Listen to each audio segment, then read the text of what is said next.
जय श्री सीताराम मित्रों।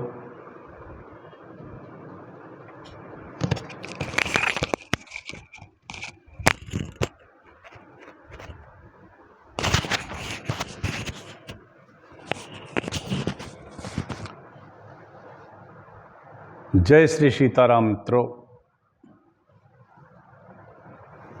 दयालु भक्तजनों, श्रद्धालु से श्रोताजन, श्रद्धालु हमारे देश की मातृशक्ति, सभी विद्वज्जन, सभी भक्तजन, सभी को मैं टीकमगढ़ से, मध्य प्रदेश से डॉक्टर राजेंद्र मिश्रा प्रणाम करता है। मित्रों, देवी भागवत की कथा पंचम स्कंद में चल रही है। नवदुर्गा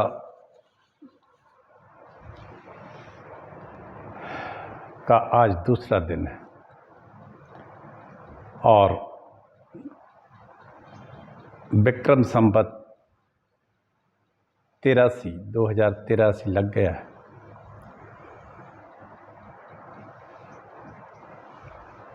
सही काल गणना विक्रम संवत से ही होती है।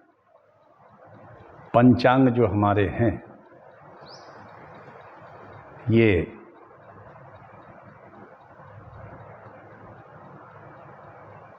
सही गणना होती है पंचांगों में।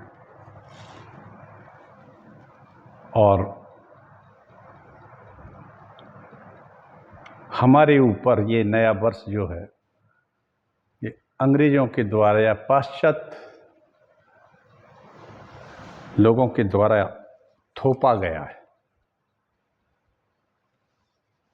नया साल है, नया मौसम है, नए पत्ते हैं, फल हैं, नया धान्य है, सब कुछ नया है। मित्रों, रामनवमी आएगी। अब आइए हम देवी भागवत को सुने। पंचम स्कंद में कथा है। कल महिषासुर की कथा में कह रहा हूँ, उसका जन्म भी बताया कैसे हुआ था और कैसे वो मायावी था, उसके पास सब शक्तियाँ थीं। ब्रह्मा जी के वरदान से उसने देवलोक पर अधिकार कर लिया और उसने सारे संसार से वैदिक कर्म का खत्म करने के लिए, सनातन धर्म को नष्ट करने के लिए पूरा जोर लगा दिया। देवताओं के शरीर से शक्ति का तेज पुंज प्रकट हुआ और उससे एक महालक्ष्मी जी का प्रादुर्भाव होता है। आइए छोटा सा मंगलाचरण करके हम आगे की कथा कहेंगे। देवी भागवत सुनिए। संसार में मात्र शक्ति से बड़ा कुछ होता नहीं है। नमोस्तु रामाय सा लक्ष्मणाय देवी चित्तस्यै जनकात्मजायै नमोस्तु रुद्रेन्द्रयमानिलेभ्यो नमोस्तु चंद्राग्नि मरुद्गणेभ्यः। जगमंगल गुण ग्राम राम के दानि मुकुति धन धर्म धाम के। जगमंगल भल काजु विचारा वेगिए नाथ न लाए वारा। गौरी निरंतर विभूषित वाम भागम गंगा तरंग रमणीय जटाकलापम। गौरी निरंतर विभूषित वाम भागम नारायण प्रियमनंग मदापहारम। नारायण वाराणसी पुरपतिम भज विश्वनाथम अच्युतम केशवम। राम नारायणम कृष्ण दामोदरम वासुदेवम हरिम श्रीधरम माधवम गोपिका वल्लभम। जानकी नायकम श्री रामचंद्रम भजे। जब माता पार्वती का जन्म हो जाता है, हिमाचल की है, तो आज मंगलाचरण में कुछ रामायण की चौपाई कहने की इच्छा हुई। आप सुनिए और उस पर मनन भी कीजिए। तो हिमाचल के यहाँ नारद जी आए। बालकांड में गोसाई जी लिखते हैं, जब हिमाचल अपनी पुत्री माता पार्वती का हाथ दिखलाते हैं कि इस बच्ची का भविष्य बताइए, तो नारद जी तो आई थी भविष्य बताने को। नारद जी कहते हैं, कहे मुनीस कहे मुनि बेहसी गुण मृदुवानी। नारद जी कहते हैं गूढ़ और मृदु दोनों बात कहते हैं। कहे मुनि बेहसी गुण मृदुवानी, सुता तुम्हारी सकल गुण खानी। आहा वाह। नारद जी कहते हैं हिमाचल से कि तुम्हारी बेटी सभी गुणों की खान है। सुंदर सहज सुशील सयानी, नाम उमा अंबिका भवानी। तुम्हारी बेटी सभी गुणों की खान है। यह सहज सुशील सयानी है, समझदार है, सुशील है। और इसके नाम है उमा, अंबिका और भवानी। इतने नाम हैं, और भी अनंत नाम हैं। सब लक्षण संपन्न कुमारी। तुम्हारी बेटी पार्वती जी हैं, ये सभी लक्षणों से संपन्न है। होई संतत पियहि प्यारी। और ये आपकी बेटी अपने पति की सदैव अत्यंत प्रिय होगी। ऐसा पति मिलेगा इसको। सदा अचल अहि बात, सदा अचल यही कर अहि बाता। ये अचल सौभाग्यवती रहेगी, अमर अजर पति होगा इसका। यही तेजसु पई अहिस्वितु माता। और इससे आप लोगों को यश मिलेगा कि आप इसके माता पिता हो। कछु दुर्लभ यही सेवत, कछु दुर्लभ नाही। वाह क्या बात है। नारद जी कहते हैं, जो कोई आपकी बेटी की सेवा करेगा उसको इस संसार में कुछ भी दुर्लभ नहीं होगा। यही सेवत कछु दुर्लभ नाही, यही कर नाम सुमिर हो, यही पूज्य सकल जग माही। ये सारे संसार की पूज्य होगी आपकी बेटी। यही सेवत कछु दुर्लभ नाही, जो कोई इसकी सेवा करेगा उसके लिए संसार में कोई भी ऐसी चीज नहीं होगी जो उसको प्राप्त ना हो, चाहे वो कैसी भी हो, दैहिक हो दैविक हो। यही पूज्य सकल जग माही, यही सेवत कछु दुर्लभ नाही। वाह क्या बात है। जगदम्बा माता पार्वती की सेवा करने वाले को तो सभी प्राप्त हो जाता है। यही कर नाम सुमेर संसारा। इनका नाम जो भी सुमरेगा पार्वती जी का, तेरे चढ़हि पतिव्रत असिधारा। सारे संसार की स्त्रियां जो इनका स्मरण करेगी वो महान पतिव्रत धर्म को प्राप्त होगी। शैल सुलक्षण सुता तुम्हारी। हिमाचल तुम्हारी बेटी जो है सुलक्षण है, खान है सुलक्षणों की। सुनहि जे अब अवगुण दुई चारी। अब दो चार इनके वो भी सुन लो कि क्या अवगुण हैं इनके साथ लगे हुए। अगुण अमान मातु पितुहीना। अगुण अमान मात पितुहीना, उदासीन सब संशयहीना। अगुण अमान मात पितुहीना, उदासीन सब संशय छीना। जोगी जटिल अकाम मन, नगन अमंगल बेश। अस स्वामी यही कहे मिले परिहस्ते रेख। इसका जो स्वामी होगा वो निर्गुण भी होगा, सगुणी भी होगा, लेकिन उनके माता पिता नहीं होंगे, उदासीन होंगे और सभी संशयों से दूर रहेंगे, योगेश्वर होंगे। योगी जटिल अकाम मन, योगीराज होंगे, अकाम सकाम सब कुछ होंगे। मन नगन अमंगल वेश, और कभी कभी नंगे भी रहेंगे, दिगंबर होंगे। अस स्वामी यही कह मिलही परिहस्ते रेख। ऐसा स्वामी मिलना है आपकी इस लड़की पार्वती जी को। सब चिंता में पड़ जाते हैं माता पिता, स्वाभाविक भी है। आज कोई ऐसा कह दे तो घबरा जाएंगे कि ऐसा कौन सा भाई, ऐसा भाग्य है। कहे मुनि से हिमवंत सुन। अब नारद जी कहते हैं, चिंतित देखा उनने हिमांचल को और उनकी पत्नी को,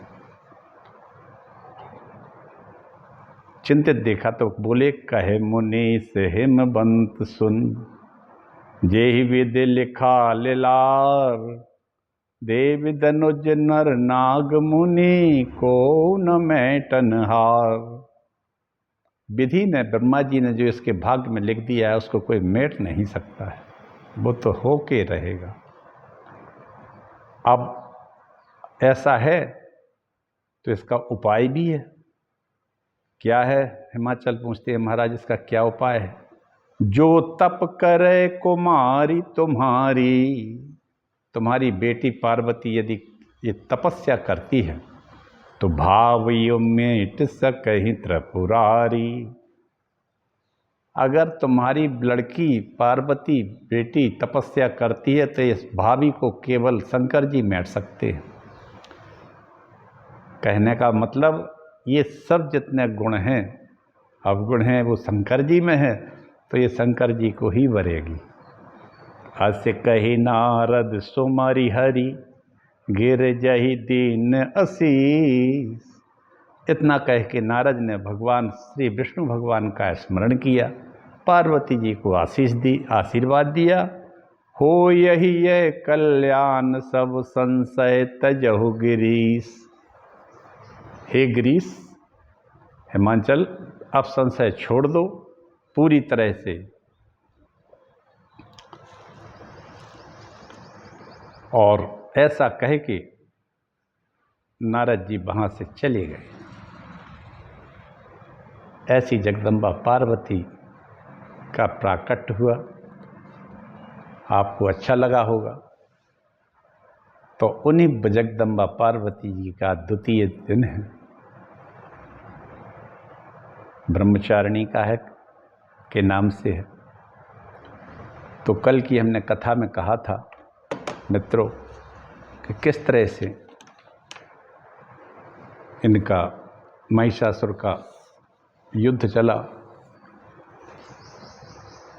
अब माता जगदम्बा महाशक्ति अवतार ले लिया सभी देवताओं को तेज पुंज से।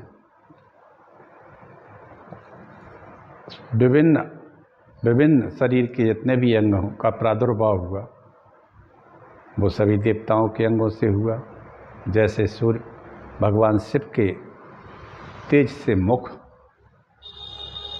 काल से बाल और भुजाएं विष्णु भगवान के तेज से, नासिका कुबेर के तेज से, कटिभाग इंद्र के तेज से, चरण ब्रह्मा के तेज से, इस तरह से संपूर्ण शरीर का प्रादुर्भाव होता है।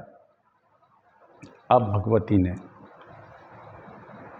महिषासुर के वध के लिए अट्टहास किया। उसका दूत आया और उससे कह दिया कि जाओ युद्ध के लिए कहो। मित्रों, ये देवी भागवत की कथा व्यास जी कह रहे हैं, जन्मे जैसे, जो कि परीक्षित के पुत्र हैं। वो कहते हैं, यदाहम देह संबंधो जीवस्य काल योक्तः तदैव लिखितं सर्वं सुख सुखम दुखम तथा मृति यस्य येन प्रकारेण मरणम देव निर्मितम तस्य तेनैव जायते नान्यथैति विनिश्चयः। जब काल के योग से सुनने लायक है, ध्यान करने लायक है, बल्कि इसको कभी भूलना भी नहीं चाहिए। जब काल के योग से देह के साथ जीव का संबंध होता है, जब काल योग से जीव का देह से संबंध स्थापित होता है, उसी समय विधाता के द्वारा सुख दुख, जब इस देह से जीव का संबंध काल के योग से होता है, तो विधाता के द्वारा सुख दुख और मृत्यु सब कुछ निर्धारित कर दिया जाता है। देव ने जिस प्राणी की मृत्यु जिस प्रकार से निश्चित की है, दैव ने जिस प्राणी की मृत्यु जिस प्रकार से निश्चित कर दी है, उसकी मृत्यु उसी प्रकार से होगी, इसके विपरीत नहीं। यह पूर्ण सत्य है।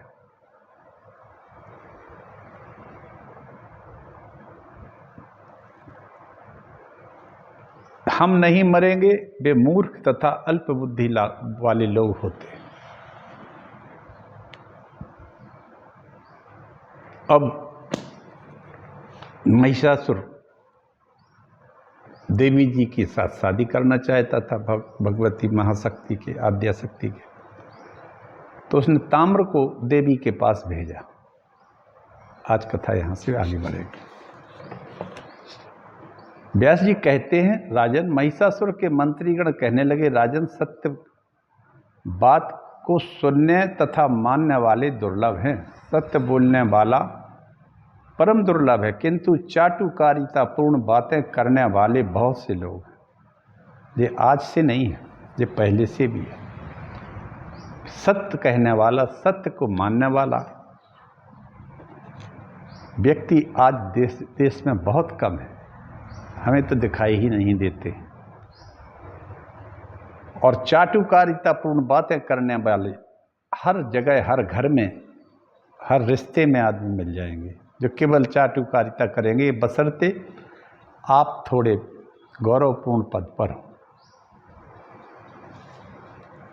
विरूपाक्ष कहने लगा महिषासुर की, हे राजन, आप तीनों लोग पर विजय पताका फहराने वाले होकर एक तुच्छ स्त्री से भयभीत हो गए।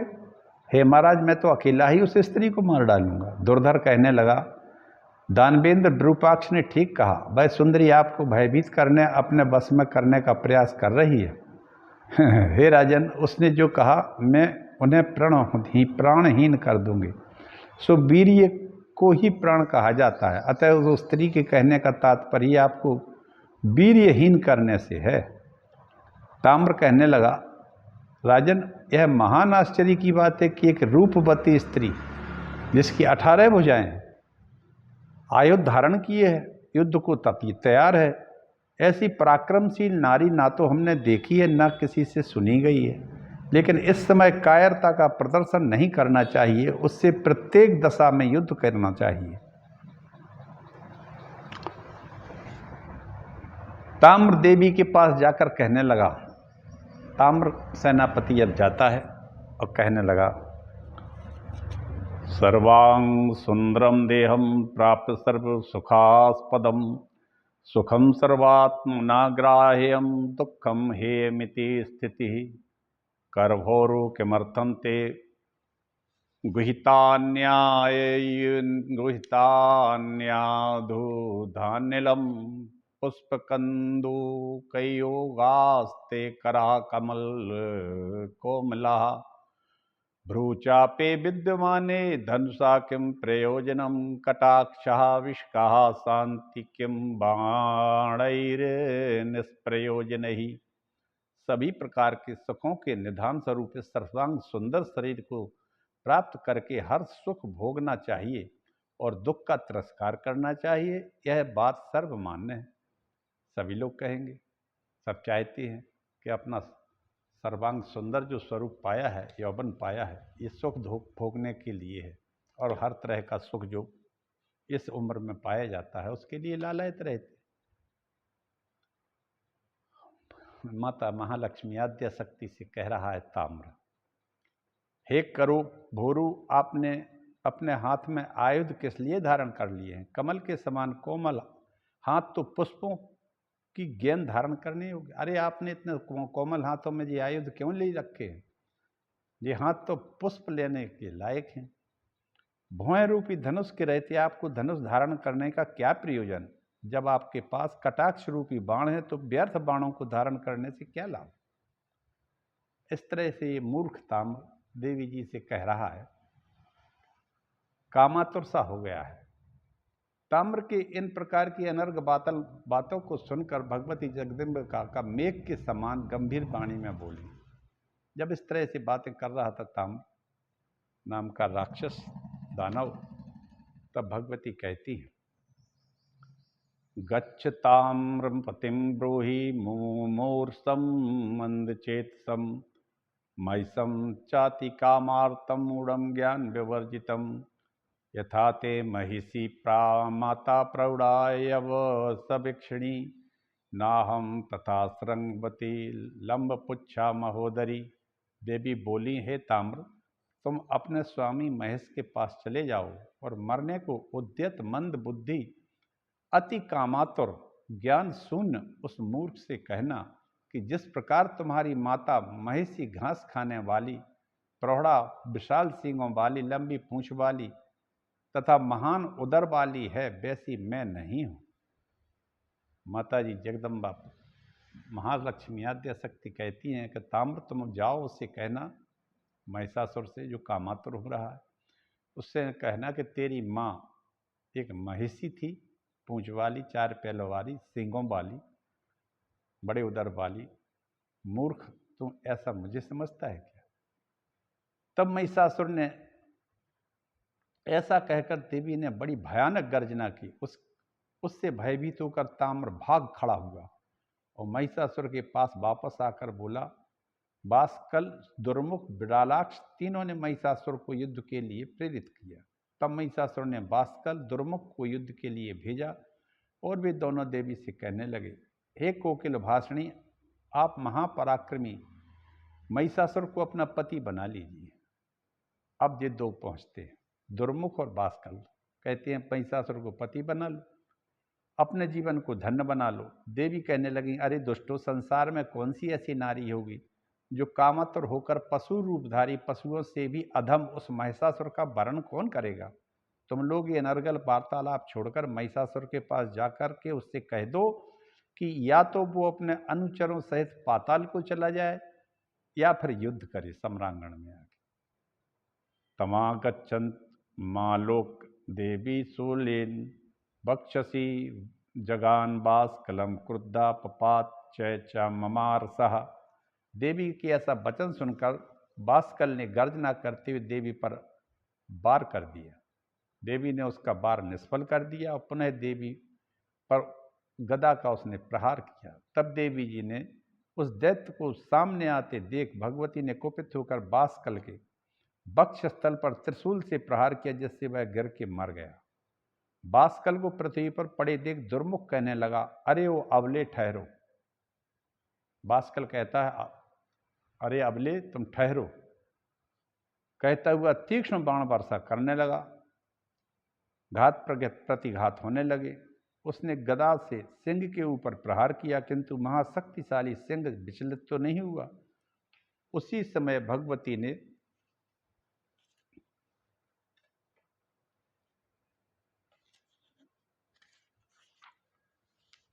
हाथ में गदा लिए हुए दुर्मुख को सम्मुख उपस्थित देख अपने तीक्ष्ण धार वाली तलवार से किरीट युक्त मस्तक को काट दिया। मस्तक कट जाने पर दुर्मुख जमीन पर गिर पड़ा और मर गया।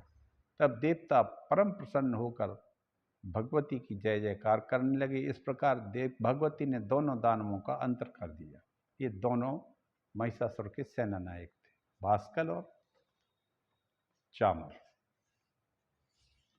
अंबिकां तम समालोक गदापाणिम पुर स्थितम खड्गेन सितधारेण शिरश्चिच्छेद मौलिमत छिन्ने च मस्तके भूमौ उपाद दुर्मुखो मृतः जय शब्दम तदा चक्रोर्मूर्दिता निर्जरा भ्रसम।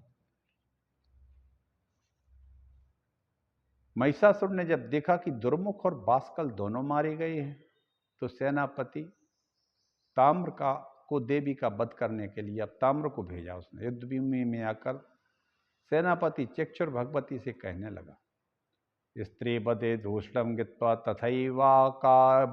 तथैवा कीर्ति संभवम उपेक्षाम कुर्ते चित्तम मदीयम वाम लोचने स्त्रीणाम युद्धम कटाक्षैश्च तथा हा वैश्य सुंदरी न शस्त्रैर्विहितं क्वापि त्वादृशीनां कदाचन पुष्पैरपि न युद्धव्यं किं पुनर्निस्तैः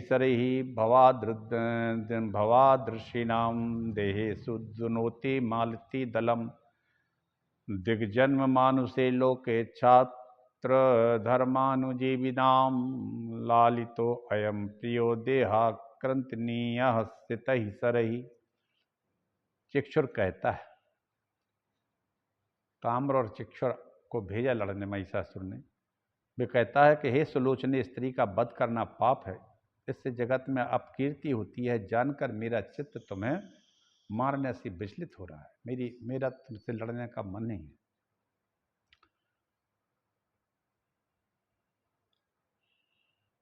सुंदरी, तुम जैसी स्त्रियों के कटाक्षों और हाव भाव से समर का कार्य संपन्न ही हो जाता है, वैसे ही पूरा युद्ध हो जाता है। कभी कहीं भी शास्त्रों द्वारा स्त्री का युद्ध नहीं हुआ है। हे सुंदरी, तुम्हें तो पुष्प से भी युद्ध नहीं करना चाहिए। तब फिर तीक्ष्ण बाणों से युद्ध की तो बात ही क्या है, क्योंकि तुम्हारी जैसी सुंदरियों के शरीर में मालती की पंखुड़ी की पीड़ा उत्पन्न कर सकती है। इस प्रकार छात्र धर्मानुयायी लोगों के जन्म को धिक्कारे, क्योंकि वे बड़े प्यार से पाले गए अपने शरीर का भी तीक्ष्ण बाणों से छिदवा लेते हैं। इस तरह उस दैत्य की बातें सुनकर देवी बोली, रे मूर्ख, दुष्ट पंडितों जैसी बातें क्यों करता है? अरे देवताओं को दुख देने वाले, तुम अपने स्वामी को और अपने आप को जीवित रखना चाहते हो तो पाताल में चले जाओ, नहीं तो मैं तुम सभी को मार दूंगी। भगवती की ऐसी वाणी सुनकर चिक्षुर देवी पर बाणों की वर्षा करने लगा। भगवती ने उसके बाणों को अपने बाणों से प्रहार कर काट दिया। अपने बाणों से माता जगदम्बा ने उस पर आघात किया, जिससे चिक्षुर मूर्छित हो गया। चिक्षुर की यह दशा देखकर ताम्र आया। ताम्र से भगवती का युद्ध होने लगा। इसी बीच चिक्षुर की भी मूर्छा दूर हो जाती है। तब दोनों माता भगवती पर प्रहार करती हैं। तब भगवती ने तलवार से ताम्र का सिर काट डाला। ताम्र को पृथ्वी पर गिरता देख चिक्षुर तलवार लेकर भगवती की तरफ दौड़ा। भगवत्यपि तम दृष्ट्वा खड्गपाणिमुपागतं दानवं पंचभिर्बाणैर्जगान्तरसारणे एकेन पातितं खड्गं द्वितीयेन तु तत्करः कंठाच्च मस्तकं तस्य क्रन्तितं चापरैः सरैः। हाथ में तलवार लिए उस दानव को रण में अपनी ओर आते देख देवी ने तुरंत 5 बाणों से उस पर प्रहार किया। भगवती ने एक बाण से उसका खड्ग काट दिया, दूसरे से हाथ काट दिया और अन्य बाणों से उसका मस्तक कंठ से अलग कर दिया। तदनंतर बिडालाक्ष और असिलोमा का भी भगवती से घमासान युद्ध होता है। बिडाल 5 अरब महारथी लेके आया था लड़ने, सेना, बहुत बड़ी सेना लिए था बिडाल। असिलोमा, उसके रोम तलवार जैसे थे, इसलिए उसका नाम असिलोमा था। बड़ा घमासान देवी जी से युद्ध होता है। वे दोनों भी भगवती के हाथों मारे गए। असिलोमा बिलालाक्ष ने देवी का अति अपमान किया, बरछी बाणों तलवारों से मैया के ऊपर वार किया, लेकिन देवी ने दोनों के बरछी बाणों को काट दिया। फिर अपने बाण कृपाणों से दोनों को भू पर सुला दिया, मस्तक काट के फेंक दिया।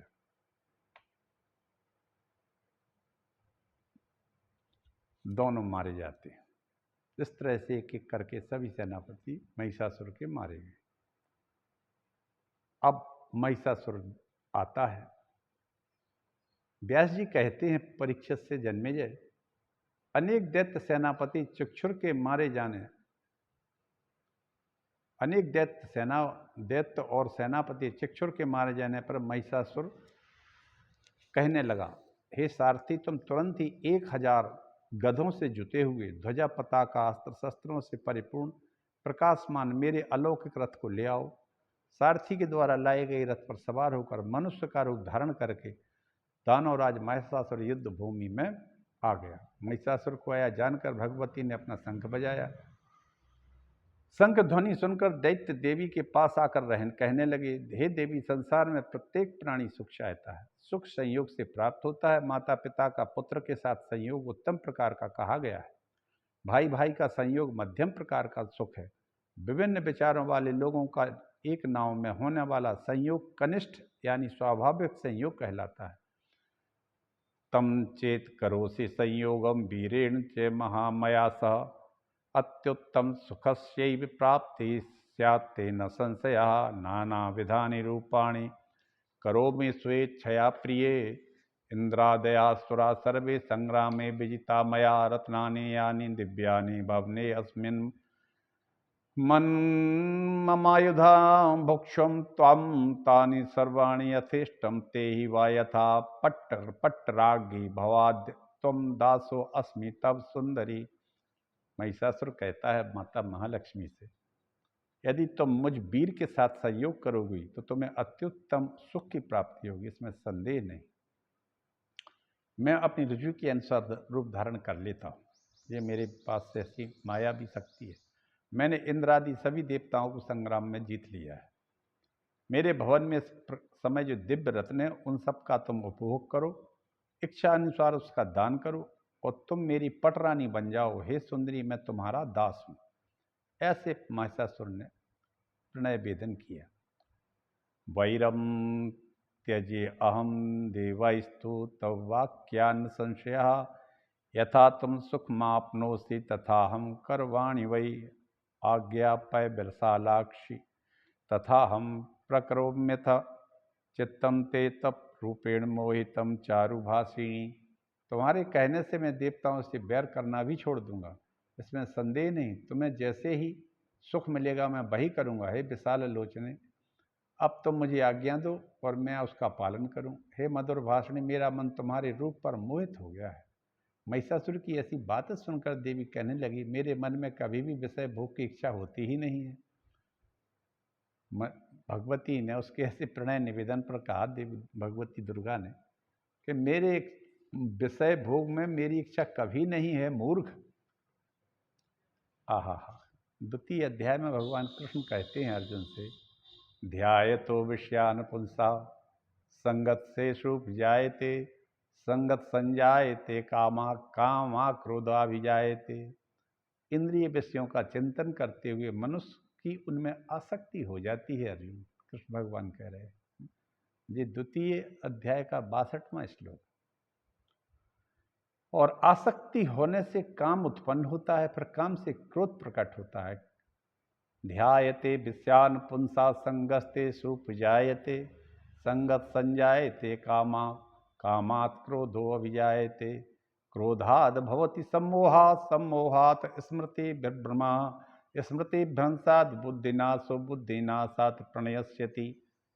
और क्रोध से फिर मोह और मोह से स्मरण शक्ति का विभ्रम, तब स्मरण शक्ति भ्रमित हो जाती है तो बुद्धि नष्ट हो जाती है और बुद्धि नष्ट होने से मनुष्य भावकूप में पुनः गिर जाता है।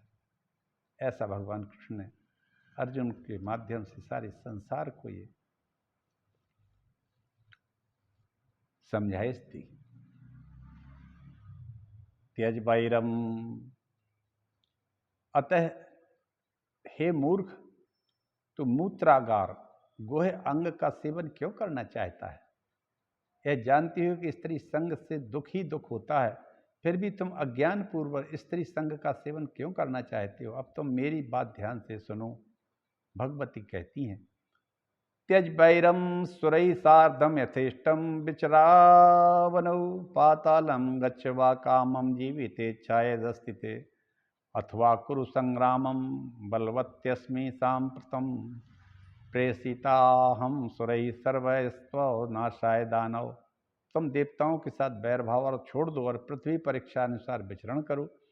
यदि जीवित रहने की तुम्हारी अभिलाषा हो तो पाताल को चले जाओ महिषासुर दुष्ट, या फिर मेरे साथ युद्ध करो। इस समय मुझ में पूर्ण शक्ति विद्यमान है। दानव सभी देवताओं ने तुम्हारा नाश करने के लिए मुझे यहाँ भेजा है।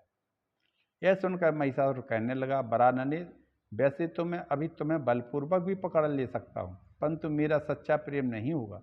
ना ही स्त्री को बलपूर्वक, ना ही उसी स्त्री को बलपूर्वक लाई जाती है, उसे सुख मिलता है। मैं हे मृग शावक के समान नेत्रों वाली, मुझे त्याग कर तुम मंदोदरी की भांति पश्चाताप करोगी। उसने एक सुंदर कुलीन राजा का त्याग करके फिर कामार्थ होकर एक धूर्त को अपना पति बना लिया। ये कोई मंदोदरी की कथा कहता है वो, कि उसने एक राजा को त्याग कर एक नालायक को बना लिया था। व्यास जी कहते हैं, राजन, महिषासुर की बातें सुनकर भगवती ने उस दानव से पूछा है, वह कौन सी मंदोदरी थी, वह राजा कौन था जिसने उसे त्याग दिया था, उसके बाद में जो पति बनाया वह धूर्त राजा भी कौन था। जैसी महिषासुर ने कहा कि एक बार एक मंदोदरी नाम की स्त्री थी, उसने एक राजा को त्याग दिया था और फिर कामार्थ हुई तो उसने एक धूर्त नालायक को पति बना लिया था। तब वो बात सुन के माता जगदम्बा, माता महालक्ष्मी जी कहती हैं, अरे कौन सी मंदोदरी की बात कर रहा है तुम, कौन सा राजा था वो, सुनाओ। आज मित्रों, मैं अपनी कथा को यहीं विराम दूंगा। आगे हम जो संवाद महिषासुर का और माता जगदम्बा का चल रहा है, हम आगे कहेंगे कल, मंदोदरी वाली कथा। आज मैं यहीं अपनी कथा को विश्राम देता हूँ। आइए हम सब ऐसी माता भवानी, सर्वस्याद्या माँ लक्ष्मी त्रिगुणा परमेश्वरी, ये आद्या शक्ति महालक्ष्मी त्रिगुणा है। ये सभी देवताओं के तेज पुंज से इनका प्राकट्य हुआ था। महिषासुर से इनका संवाद चल रहा है। इन्होंने महिषासुर के कई सेनापति और भारी सेना का वध कर दिया है। आगे की कथा कल कहेंगे। आप सबको हमारी ओर से अनंत कोटि शुभकामनाएं। सबका भला हो। भगवती महाशक्ति सनातन धर्म की रक्षा करें, सनातनियों की रक्षा करें, क्योंकि इस समय सनातन धर्म पर, सनातनियों पर कई तरह से बार जैसा हो रहा है और धर्म इस समय और सनातन धर्मी संकट में है। आप सब लोगों का कल्याण हो। प्रेम से बोलो हर हर महादेव, हर हर महादेव। जय श्री राम।